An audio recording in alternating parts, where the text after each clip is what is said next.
see, maybe TPA is not a bad option. Okay.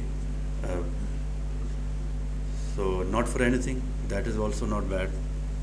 But not for anything would mean that a large infarct and a major disability for the rest of their life. TP alone, okay. Moving forward, so this is a little bit on the reality around it. So why what are we should be considering? So पहली बात तो ये कि जी microbleed, yes it does increase the overall load of uh, having bleeds in the brain, overall load. But if you look at the age, I think इसमें जो सबसे ज़्यादा tricky point है वो time है, 3.5 hours. So you're into fourth hour, you entered fourth hour. That's and the NIH is 16. So age is not the problem. It is the large stroke with a lot of microbleed load in the past. So she's somebody who's vulnerable, and then we are into the fourth hour. That is the major factor that I think we should not be thrombolizing, and we straight away go for CT angio. And this is a case where a thrombectomy would really be helpful. Also, ये जो उनको frequent episodes पिछले महीने हुए थे for that what she had the MRI done, and MRI said that there is no diffusion, would mean probably these were actually microbleeds. और ये मरीज cerebral amyloid angiopathy का था जिसको छोटे छोटे microbleeds हो रहे थे. Every time this is interpreted as a TIA, तो अमूमन normally clinics में फिर antiplatelets को accelerator दे दिया जाता है. So eventually they land up with a large bleed. But this lady came up with an infarct. So that is good. Of course, platelet count को check करना ज़रूरी नहीं है. But if you know for any reason that this patient has a platelet count less than 100,000, तो 1 लाख से कम पे हम नहीं थ्रोम्बोलाइज करते. ये रिकॉर्ड से देखना ज़रूरी है. But CBC is not absolutely indicated. Some centers have a 20 minutes agreement with the pathology. 20 minutes में हम blood sample दे देंगे और आप CBC दे दें, और it's very much practical also. CBC फौरन मिल जाती है. So if anything is less than 100,000, you won't do it. What if on warfarin? This is interesting because if warfarin और INR 1.7 से ऊपर है तो बहस ख़त्म है, इसमें तो कोई ऑप्शन नहीं है. But the dispute is when you have a patient in front of you, which majority of our population is, they don't maintain good INRs. So for whatever reason they have an INR, they're on warfarin. INR maintenance भी हो रही है कि नहीं हो रही? INR maintenance जब सब थेरेप्यूटिक होती है तो ज़रा डिस्प्यूट है. तो यूरोपियंस कहते हैं कि अगर within 3 hours है या within 3.5 hours है, we are not going to thrombolize irrespective even if the INR is less than 1.7. तो क्या है कि INR फौरन चेक हो जाता है. INR छोटा सा कोऑग मीटर मिलता है जैसे इंसुलिन चेक करने के लिए होता है, उसकी स्ट्रिक्स अलग होती हैं. You can within the ER you can do a coax check and it tells you the INR. But are you going to thrombolize if it is less than 1.7? Yes, we will, we can, we probably can if the onset of, if the timing suits us. Timing important है. Risk कम है if the NIH is a little moderate to small and the timing is less than 3 hours. So if you cross again, यहाँ पे भी timing important. If you cross 3 hours, then it's tricky, and some of the European authorities are not bothered to even give it a thought. Enoxaparin, Clexane, अगर कोई लगा रहा है तो बहस ही ख़त्म है. 48 hours से पहले कोई बहस नहीं है. It is not going to show you on the INR, so don't bother getting PTA or PTT checked. 48 घंटे से पहले अगर नहीं लगा है अंदर तो not for TPA at all. आजकल नए नोवैक्स आ रहे हैं, उनमें से ये एक this is only NOACs which were thrombin time can actually test and a reliable indicator whether it is working inside or not. मगर अभी ये पाकिस्तान में नहीं है. It has a reversal agent also, वो तो बहुत एक्सपेंसिव है डेवलप्ड वर्ल्ड में. मगर जो हम यूज़ करते हैं वो ये 3 चीज़ें हैं: एपिक्सापैन, रिवरॉक्सापैन. एपिक्सापैन रिवरॉक्सापैन का रूल है, if you have a patient, normally I rarely see patients on regular dosing if the dosing is reasonably fine on regular appropriate dosing and they get an embolic stroke. Generally these are given for embolic reasons only, for heart, AF या रोकी. गड़बड़ तभी होती है when they leave anticoagulation, and if they left anticoagulation you need to ask when.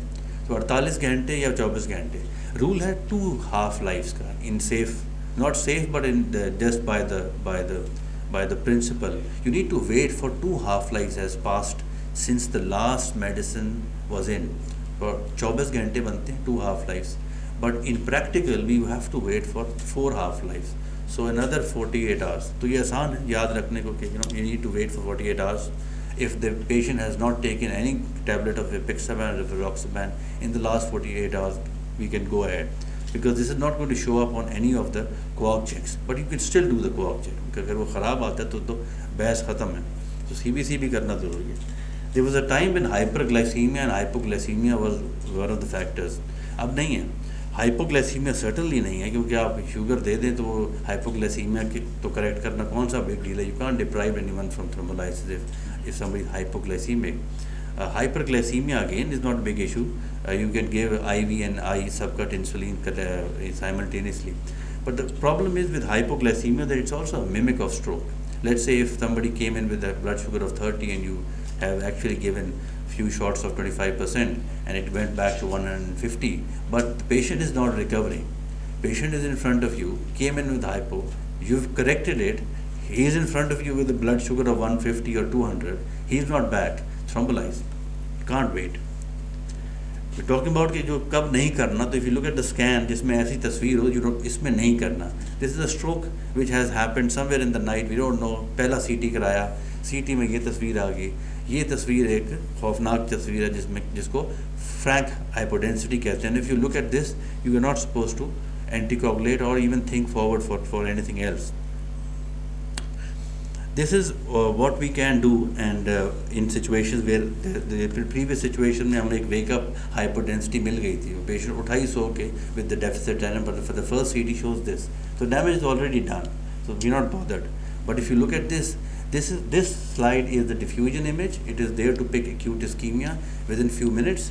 This slide is the flare image, it will only develop this, the area would actually start showing as brightness over here over after a couple of hours only। so if this is diffusion restricting and not on the flare, it means there's a mismatch between them, the same patient। so this actually means that somewhere in the night it has happened, but it has not happened beyond 3 hours, so you can thrombolize। so this is one of the reasons। ये जो wake up stroke के ऊपर बहुत सी बात है, because wake up strokes are very common now। हमारे यहाँ in Sheikh Zayed, for example, the way we work, CT is of course easy, but MRI is also not very difficult। so इतने वक्त में हम MR भी कर सकते हैं, इस मॉडल का है। so ये हर अस्पताल की मॉडल है। for example LGH में CT MRI is in a different building, so but if the teams are prepared, MRI still can be done, but in those settings maybe CT, angio or perfusion would be a better option।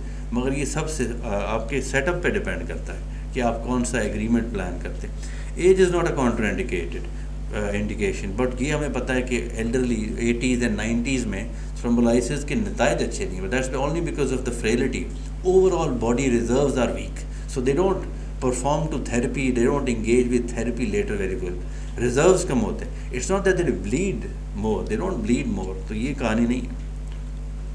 Another case, 60-year-old lady, 3 hours onset, NIH of 10, but if you do the ECG, there is acute MI. 60-year-old within 3 hours, if you do NIH, there is acute MI, and she is symptomatic as well। MI साथ हो गया फालिज। Now what to do? Anyone from cardiology here? Anyone rotated in cardiology? Okay, so TPA with cardiac dosing this is what majority is in favor of। TPA with cerebral dose is hardly anyone, no, they're picking up। so not for TPA, people think that TPA, not for TPA, why would you think not for TPA? Anyway, conservative basically not for TPA and antiplatelets only। and are you going to give TPA, if whoever is going to give TPA, are you going to give antiplatelets with TPA, because ACS भी साथ हो गया? ये भी अच्छा सवाल है। तो are you all done?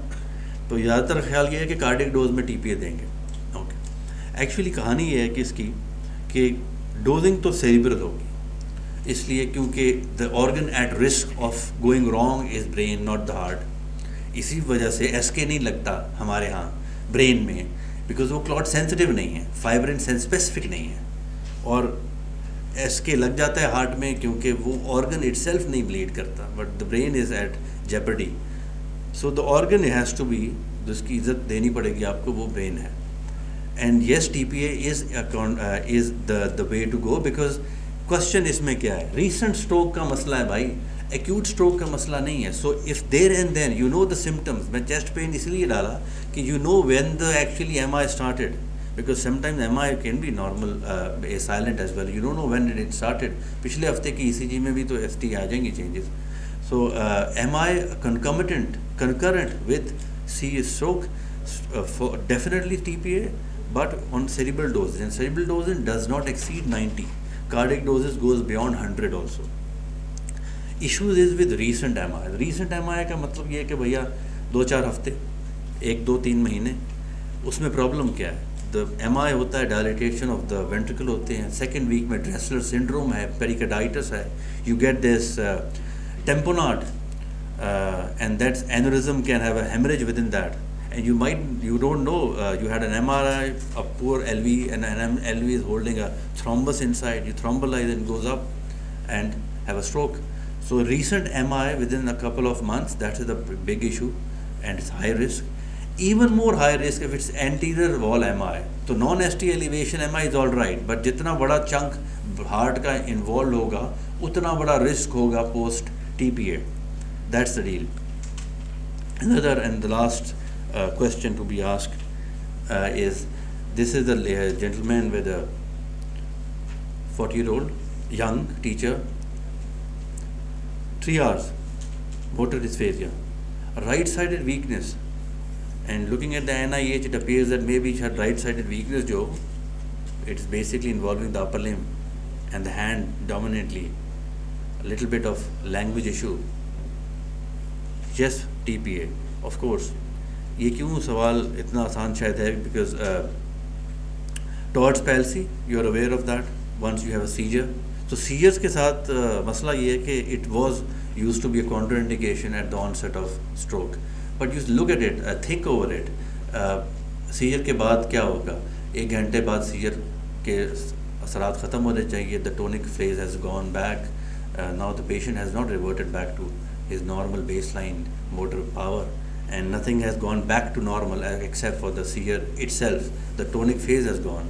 So of course there's a huge disability for a young teacher sitting in front of him. So everyone would thrombolize, and that's what the 91% of the neurologists also thought, despite of the literature saying that seizure is a contraindication.